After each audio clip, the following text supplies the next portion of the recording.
जी, अस्सलाम वालेकुम। आज मैं हाज़िर हूँ आपके लिए काफ़ी इन्फॉर्मेटिव वीडियो लेकर आपके इन्फो पर आर चैनल पे।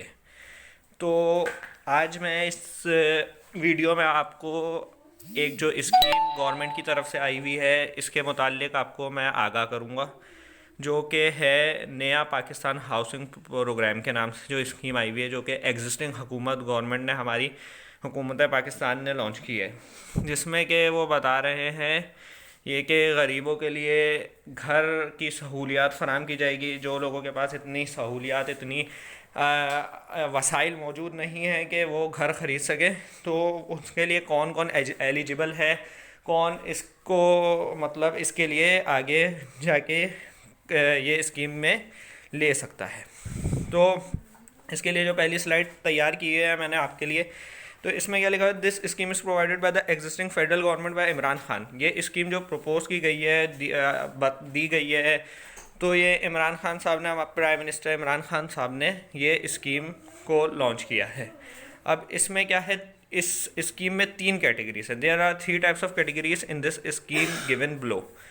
तो वो तीन कैटेगरी क्या है, tier one, tier two, tier three. तो अब ये tier one, tier two and tier three, इन तीनों में क्या क्या है, क्या फ़र्क है, और ये किस किस को, ये किस हिसाब से कौन किसके एलिजिबल है, ये मैं आपको आगे बताता चल रहा हूँ। तो टायर वन पे जैसे लेके लिखा हुआ है, in this first category government offer a loan of 27 lakhs in which you have to buy a property of at least 5 marla equal to 850 square feet. इसमें यही बताया गया है कि इस पहली कैटेगरी में गवर्नमेंट जो लोन दे रही है वो 27 लाख रुपए का दे रही है। तो 27 लाख रुपए का लोन जो दे रही है, ये क्या, किस चीज़ के लिए दे रही है, ये कि वो आपकी प्रॉपर्टी जो आप ख़रीदने जा रहे हैं वो कम से कम 5 मरला यानी 850 स्क्वायर फीट। मरला असल बात है कि पंजाब में ज़्यादातर मरला वगैरह के हिसाब से घर को मेजर किया जाता है, और यहाँ पे स्क्वायर फीट कराची वगैरह में, सिंध में स्क्वायर फीट या स्क्वायर यार्ड्स के हिसाब से। तो बहरहाल ये कि ये जो फर्स्ट टायर है, टायर वन है, इसमें 27 लाख का जो लोन दिया जाएगा, इसमें 850 स्क्वायर फीट का या 5 मरला का आपको घर गवर्नमेंट को शो करवाना है और लेना है। तो अब ये आप जब लेंगे तो इसकी इंस्टॉलमेंट किस तरीके से होगी, आपको किस तरीके से भरना है पैसे, तो उसका आगे मार्कअप का बताया हुआ है। दरअसल बात ये है कि इसमें ये जो स्कीम और ये जो प्रोग्राम लॉन्च किया है, जाहिर सी बात है मार्कअप तो हर चीज़ में होता है। गवर्नमेंट ने जो लॉन्च किया है इसमें भी मार्कअप है, लेकिन ये है बनिस्बत इसके कि जो आपका नॉर्मल लोन मिलता है हाउसिंग के लिए मुख्तलिफ बैंक से, उससे काफ़ी कम है, क्योंकि इसकी परसेंटेज कम है। ये स्कीम निकाली इसीलिए कि जो लोग घर लेना चाह रहे हैं लेकिन उनके पास इतने बिल फॉर वक्त पैसे नहीं हैं, तो उसके लिए ये है कि वो लोग लोन ले लें और कम मार्कअप में, कम मतलब इंटरेस्ट पे वो लोग अदायगी कर दें। अब उसका क्या है, ये कि ये 10 साल, if you are taking a loan on an installment of 10 year, अगर आप लोन ले रहे हैं 10 साल की इंस्टॉलमेंट, मतलब 10 साल की किस्तें बना के आप लोन ले रहे हैं जिसमें आप हर महीना किस्त भरेंगे 10 साल तक, तो उसका क्या तरीका होगा, यू हैव टू पे अ 5% markup in the first 5 years. तो इसमें आपको ये है कि 5% का मार्कअप देना पड़ेगा।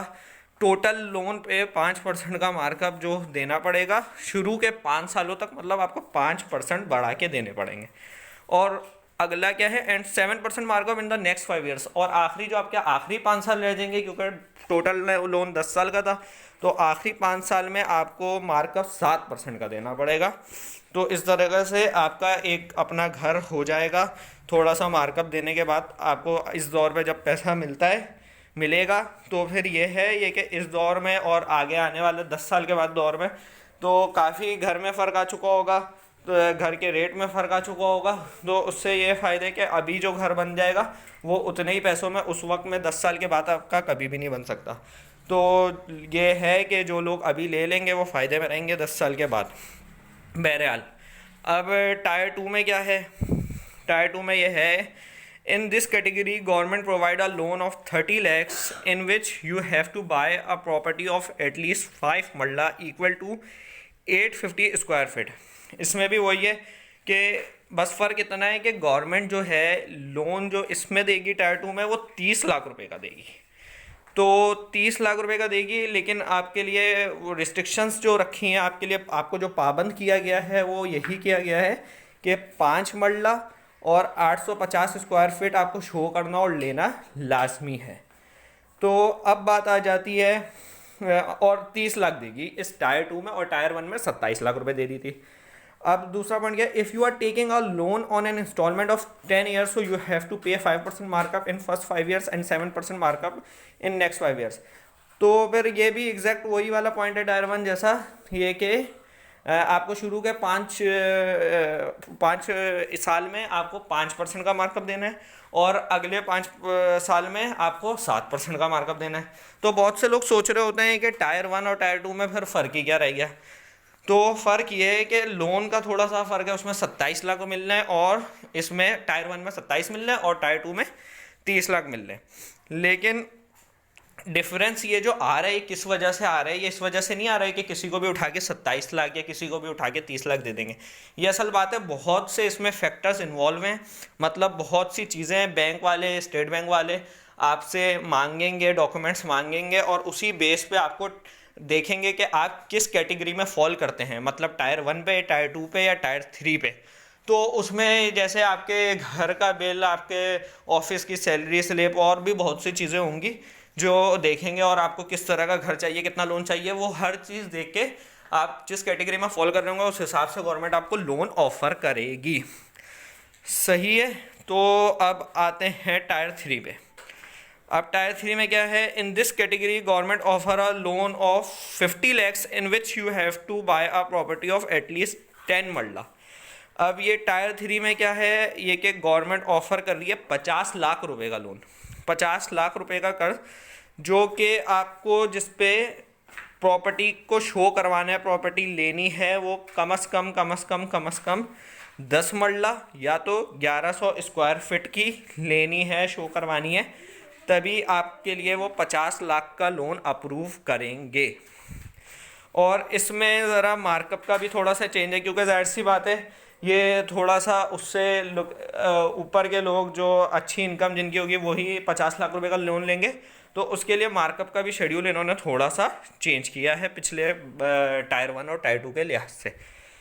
तो इसमें मार्कअप इस तरीके से कि शुरू के 5 साल में आपको 7% का मार्कअप लगेगा, और उसके अगले 5 साल में आपका 9% का मार्कअप लगेगा।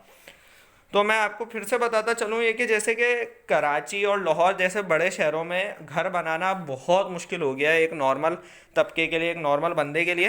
तो अब जो अभी जो फ़िलहाल हम लोगों को एक साथ मजमुआ पैसा मिलेगा, मजमुई तौर पे जो पैसा बैंक, स्टेट बैंक हमें प्रोवाइड कर रहा है, तो वो हमारे लिए ये है कि हम लोगों को 5 साल 10 साल थोड़ा मुशक्क़त में जमा करना पड़ेगा, रहना पड़ेगा मुशक्क़त में, लेकिन यह है कि 10 साल के बाद जो हमने आज चीज़ ख़रीदी हुई होगी उसकी वैल्यू एक अलग ही लेवल पे होगी, बहुत ज़्यादा बढ़ चुकी होगी। तो वो एक तरीके से हमें आखिरी में फ़ायदेमंद साबित होगा इंशाल्लाह। तो ये टायर वन, टायर टू और टायर थ्री आपको समझ आ गया। अब मैं बढ़ता हूँ आगे वीडियो की तरफ।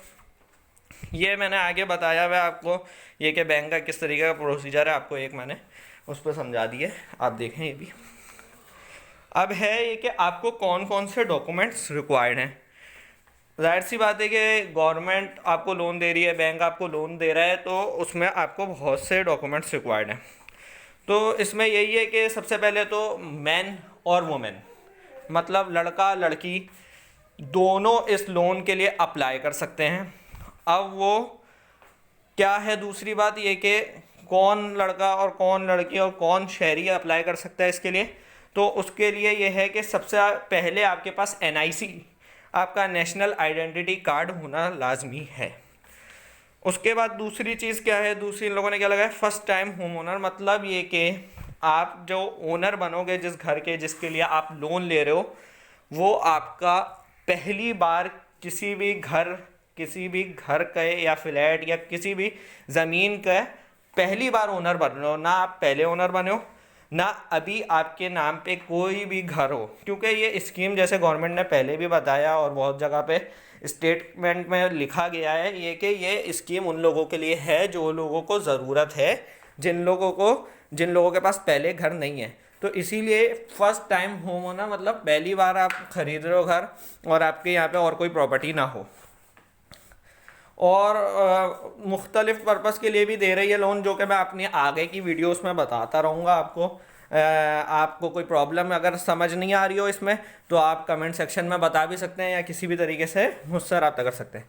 तो उसमें जैसे ये आगे क्या है, कंस्ट्रक्शन के लिए भी लोन दिया जा रहा है, और मुख्तलिफ first construction and first purchase of newly constructed affordable housing units. और newly constructed affordable housing units मतलब जो कि नए घर बन रहे हैं, जो कि अभी जैसे बिल्डर्स के हाथ में, तो इन सब चीज़ों के लिए भी लोन दिया जा रहा है, जो कि मैं आपको आगे की वीडियो में ये बताता रहूँगा। अब हम बढ़ते हैं आगे वीडियो की तरफ। अब स्टेट बैंक की रिस्ट्रिक्शंस क्या हैं, रिस्ट्रिक्शंस मतलब स्टेट बैंक ने क्या क्या पाबंदियाँ लगाई हैं, हमारे पास क्या क्या चीज़ें होनी चाहिए जिससे हम एलिजिबल कहलाएंगे, ये कि हम इस लोन को दे सकते हैं, ले सकते हैं। अब वो क्या है, जैसे pay slip of salary must be attach by the applicant while submitting the form. Pay slip मतलब ये कि आपके पास जो है, जहाँ पे भी आप जॉब करते हैं उसकी पे स्लिप, आपकी सैलरी की स्लिप होनी चाहिए ताकि आप वो बैंक में सबमिट कर सकें, ये एक चीज़ ज़रूरी है। दूसरा क्या है, अकॉर्डिंग टू योर सैलरी और pay slip you would be able to get the loan. तो दूसरी बात में ये लिखा हुआ है ये कि जितनी आपकी सैलरी होगी, जो आपके पे स्लिप होगा, उस लिहाज से आपके लोन को अप्रूव होने के चांसेस या रिजेक्ट होने के वो चांसेस बढ़ेंगे और कम हो जाएंगे। बहरहाल, अब तीसरा पॉइंट क्या है, you have to show your employment certificate of last 5 years in any company and firm. तो इसका ये मतलब है ये कि आपको अपनी एम्प्लॉयमेंट, आपके कब से काम कर रहे हो उस कंपनी में, ये आपको शो करना है। आपको उस चीज़ का एम्प्लॉयमेंट का सर्टिफिकेट शो करना है अपने लास्ट 5 सालों का, मतलब पिछले 5 सालों का, ये कि आप पिछले 5 साल से इस कंपनी में जॉब कर रहे हो, इस चीज़ का सर्टिफिकेट आपको बैंक को शो करना है। You must have at least 1 year of salary deposited transaction in any bank. तो इसका ये मतलब है ये कि आपके पास तकरीबन पिछले 1 साल का बैंक का सैलरी का ट्रांजैक्शन हो, जैसे आपकी सैलरी जिस बैंक में आती हो, पिछले 1 साल का आपके पास पूरा रिकॉर्ड मौजूद हो, जो कि आप बैंक को सबमिट कराएं तो आपके लिए आसानी हो जाएगी। फिर but when the question was raised at how a person apply for this loan if he she do not have bank statement, फिर बाद में कुछ लोगों ने ये क्वेश्चन रेज़ किया, ये सवाल उठाया, ये कि अगर बहुत सी कंपनीज ऐसी होती हैं कि जिसमें सैलरी जो है बैंक में नहीं आती, और ख़ास तौर पे जो छोटे तबके में काम कर रहे होते हैं, उस पर काम कर रहे होते हैं, जैसे लेबर में काम कर रहे होते हैं, तो उनकी सैलरी डायरेक्ट दी जाती है, जिसको सेठिया कंपनी भी कहा जाता है। तो उसका फिर क्या इलाज है, क्या हल है कि उनके साथ फिर कैसे लाएंगे बैंक की स्लिप। तो जब ये क्वेश्चन उठाया गया, रेज़ किया गया, तो डिप्टी गवर्नर जो है सीमा कामिल, उन्होंने क्या बयान दिया, उन्होंने कहा that if anyone do not have pay slip he she can get by showing utility bills, electricity bills, school fees. तो सीमा कामिल साहिबा जो हैं, जो डिप्टी गवर्नर हैं, उन्होंने ये कहा ये कि आपके पास अगर पे स्लिप नहीं है तो फिर आप अपने electricity bills, utility bills, school fees, इन सब चीज़ों को दिखा के भी ये लोन हासिल कर सकते हैं। नेक्स्ट स्लाइड में आ जाते हैं। तो वीडियो तो आज के लिए इतनी ही है। मैं आपको मज़ीद जितनी भी आपकी बहुत सी चीज़ें ऐसी हैं, ज़ाहिर सी बातें रह गई होंगी, बहुत से सवालात होंगे, तो वो आप पूछ सकते हैं। मैं अपना नंबर भी शेयर कर दूंगा इसी वीडियो के आखिर में, और कमेंट सेक्शन में भी पूछ सकते हैं। और दूसरी बात यह है कि ये जो स्टेट बैंक जो लोन दे रहा है, तो ये असल बात है मुख्तलिफ बैंक्स के ज़रिए दे रहा है। तो सारे अलग अलग बैंक्स ने अपने थोड़ी से अपने तौर पे चेंजेस की हुई है। तो ये तो नॉर्मल स्टेट बैंक का मैंने आपको क्राइटेरिया बता दिया जो कि हुकूमत ने बताया है, लेकिन जो बैंक्स ने इसमें चेंजेस किए वो हर बैंक का अलग अलग है। तो वो भी मैं आहिस्ता आहिस्ता कुछ ही दिनों में अपनी वीडियोस में डालता जाऊंगा। तो आप आज के लिए ये वीडियो इतनी है। आप लाइक, शेयर एंड सब्सक्राइब करना नहीं भूलिएगा। जज़ाक अल्लाह।